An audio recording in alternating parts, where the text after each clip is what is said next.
शिवराज ने लाडली बहनाओं की स्कीम लाकर मध्य प्रदेश में बीजेपी को बम्पर जीत दिला दी थी। अब केंद्र में वो मंत्री बन गए हैं और किसानों पर उनकी नजर है।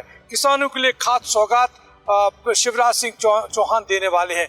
उनके पास ग्रामीण विकास के साथ साथ किसान कल्याण भी है और किसानों को कई सौगातें देने की तैयारी उन्होंने कर ली है। सबसे पहली जो बात है वो संकल्प लिया गया है कि कैसे भी करके किसानों की आय को दुगनी करना है। इसके लिए उन्होंने प्रधानमंत्री जो नरेंद्र मोदी है उनका संकल्प दोहराया है कि कैसे भी करके उनके मन में एक विजन है कि किसानों की आय कैसे दुगनी करनी है। इसके लिए हम समझते हैं मध्य प्रदेश के लिहाज से, जब वो मध्य प्रदेश के मुख्यमंत्री बने तो रकबा जो था, सिंचाई का रकबा 5 लाख हेक्टेयर था, लेकिन उसके बाद जब वो मुख्यमंत्री की कुर्सी से गए तो 45 लाख हेक्टेयर का सिंचाई रकबा हो गया। यानी कहीं न कहीं सिंचित रकबा बढ़ा है, जिसके चलते मध्य प्रदेश में 6 बार किसानों की बम्पर आय के चलते केंद्र ने अवार्ड भी दिया है। और इसका नतीजा ये रहा है कि जब किसानों का जो आमदनी थी वो बड़ी थी और जो पर एकड़ का प्रोडक्शन था वो भी बढ़ा था। ऐसे में शिवराज की योजना काफ़ी सराही गई थी। इसलिए सराही गई थी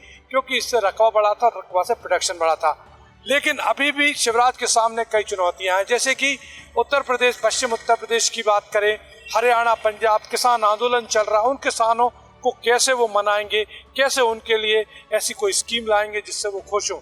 लेकिन मध्य प्रदेश में जो स्कीम लाए थे और खासतौर से फसल बीमा योजना की बात करें तो उस योजना में हर किसान को जो है यदि उसकी फसल बर्बाद हो जाती थी तो बीमा मिलता था। ये सिक्योर किया गया और सबके लिए ये योजना लागू कर किसानों के लिए अलग अलग जो है पटवारियों को लगाया गया और अमले को लगा दिया गया, जिससे कि किसानों ने फसल बीमा कराया और जिससे उनको यदि उत्पाद खराब हुआ तो उसकी जो है कुछ बीमा मिला। इसके अलावा अन्य फसलों की बात करें तो समर्थन मूल्य पर गेहूं और अन्य जो फसलें थी मध्य प्रदेश में वो भी खरीदी गई और उन फसलों को खरीदने के चलते ये हुआ कि किसानों की आमदनी बढ़ी। एक जरूर एक्सपेरिमेंट किया था कि जो लागत मूल्य उसके जरिए शिवराज कुछ जो फसल खरीदेंगे, लेकिन वो स्कीम यहाँ पर फेल हो गई थी।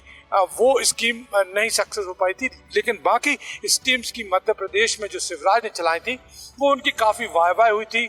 हालांकि अभी वही मैं बता रहा हूँ किसानों के सामने, शिवराज के सामने कई चुनौतियां हैं, जैसे कि अभी सब्सिडी तो लगातार है। मध्य प्रदेश सरकार ने किसानों के लिए 24,000 करोड़, उसमें से लगभग 18,000 करोड़ की सब्सिडी सिर्फ किसानों को दी है।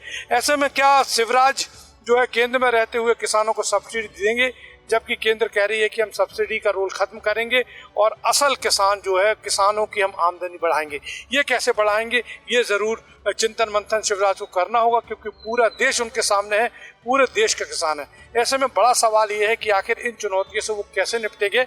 लेकिन लोगों को ये उम्मीद है, शिवराज को भी है, कि जिस तरह से जैसे उन्होंने लाडली बहना के जरिए बीजेपी को बम्पर जीत दिलाई थी और मन में जो है वो बहनों के मन में बीजेपी थी, इसी तरह वो चाहते हैं कि ऐसी स्कीम केंद्र सरकार लाए, वो खुद लाए कि जिससे किसान भी बीजेपी करने लगे और वो भी कहे कि मोदी सरकार बहुत अच्छी है। अभी बहुत कुछ करना बाकी है, लेकिन फिलहाल अभी उनके पाले से ऐसा कुछ निकलने वाला है जिससे किसान खुश हो जाएंगे और उनको भी लगेगा कि शिवराज ने जो मध्य प्रदेश में किया है वो केंद्र में भी वो करके दिखाएंगे। कैमरा निपुण के साथ सरस्वती चंद्र, फर्स्ट भोपाल। इस तरह की और वीडियो देखने के लिए हमारे YouTube चैनल को सब्सक्राइब करें और बेल आइकन को दबाना ना भूलें। यदि आप हमारा वीडियो Facebook पर देख रहे हैं तो पेज को लाइक और फॉलो जरूर करें। हमारे अन्य सोशल मीडिया पेजेस से भी जुड़ें।